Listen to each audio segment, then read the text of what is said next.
വൈകുന്നേരത്തെ ചായക്ക് നല്ല ഹെൽത്തി ആയിട്ട് ഉണ്ടാക്കാൻ പറ്റുന്ന ഒരു സ്നാക്കിൻ്റെ റെസിപ്പിയാണ്. മൈദപ്പൊടിയോ അരിപ്പൊടിയോ ഒന്നും ചേർക്കാതെയാണ് കേട്ടോ ഇത് ഉണ്ടാക്കുന്നത്. അപ്പോൾ ഇതിനു വേണ്ടിയിട്ട് നമ്മളൊരു 1/2 കപ്പ് റവയാണ് ചേർക്കുന്നത്. ഒരു ബൗളിലേക്ക് ഇട്ടതിന് ശേഷം ഇതിലേക്ക് ആവശ്യത്തിനുള്ള ഉപ്പ് ചേർക്കാം. അതുപോലെ തന്നെ കുറച്ച് വെള്ളവും ചേർത്തിട്ട് നല്ലപോലെ ഒന്ന് മിക്സ് ചെയ്തെടുക്കാം.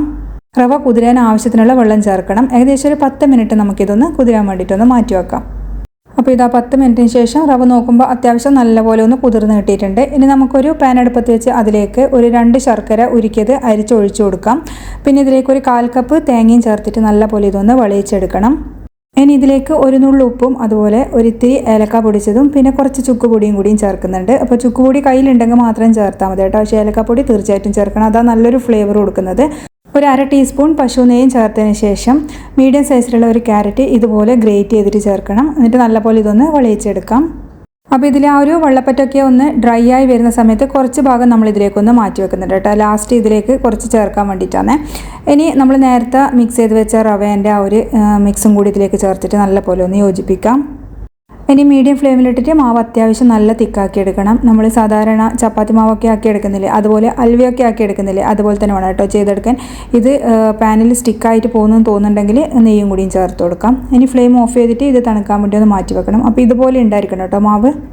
ഇനി കൈ കൊണ്ട് തൊടാൻ പറ്റുന്ന ചൂടാകുന്ന സമയത്ത് നമുക്കിതുപോലെ ഒന്ന് മിക്സ് ചെയ്തെടുക്കാം. അപ്പോൾ നല്ലപോലെ ഒന്ന് ഇതാക്കി കുഴച്ചെടുക്കേണ്ട ആവശ്യമൊന്നുമില്ല കേട്ടോ.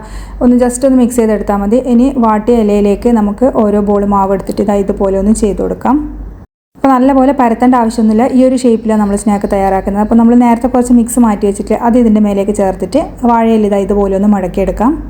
അപ്പോൾ വാഴയിലൊക്കെ ചെയ്തെടുക്കുമ്പോൾ നല്ല ടേസ്റ്റാണ് കേട്ടോ. അപ്പോൾ നല്ലൊരു മണമൊക്കെ ഉണ്ടാകും. അപ്പോൾ ഇത് നമ്മളിങ്ങനെ ഇതുപോലെ മടക്കിയെടുക്കുക കേട്ടോ ചെയ്യുന്നത്. മാവ് ഇങ്ങനെ പുറത്ത് വരാൻ പാടില്ല, അതുപോലെ മടക്കിയെടുക്കുക. അപ്പോൾ ഇത് എല്ലാം കൂടി നമുക്ക് ഇതുപോലെ അങ്ങ് ചെയ്തെടുക്കാം. ഇത് അത്യാവശ്യം ഒന്ന് തന്നെ മതിയാകും കേട്ടോ ഒരാൾക്ക് കഴിക്കാൻ. കൂടുതൽ അളവിലുണ്ടെങ്കിൽ നമുക്ക് ഫ്രിഡ്ജിലേക്ക് മാറ്റിയിട്ട് ആവശ്യത്തിന് സ്റ്റീം ചെയ്തെടുത്ത് കഴിച്ചാൽ മതി. അപ്പോൾ നമ്മളിതെല്ലാം കൂടി ഒന്ന് സ്റ്റീം ചെയ്തെടുക്കുക കേട്ടോ ചെയ്യുന്നത്. ആവി പാത്രത്തിൽ വെച്ചിട്ട് ഏകദേശം ഒരു 20 മിനിറ്റ് ഒന്ന് സ്റ്റീം ചെയ്തെടുക്കാം. അപ്പോൾ നമുക്ക് തണുത്തതിന് ശേഷം ഇനി സെർവ് ചെയ്യാം. ഇത് നല്ല ടേസ്റ്റാണ്. ക്യാരറ്റും അതുപോലെ തന്നെ തേങ്ങയും നമ്മൾ റവയൊക്കെ ചേർന്നിട്ട് നല്ലൊരു മണമാണ് ഇത് ആവിയിൽ വാഴയിലയിൽ വെച്ച് വേവിച്ചെടുക്കുന്നതുകൊണ്ട് തന്നെ. അപ്പോൾ കുട്ടികൾക്ക് ലഞ്ച് ബോക്സിലൊക്കെ കൊടുത്തുവിടാൻ നല്ലൊരു ഐറ്റമാണ്. അപ്പോൾ തീർച്ചയായിട്ടും ഒന്ന് ട്രൈ ചെയ്ത് നോക്കിയിട്ട് ഫീഡ്ബാക്ക് പറയാൻ മറക്കരുത്.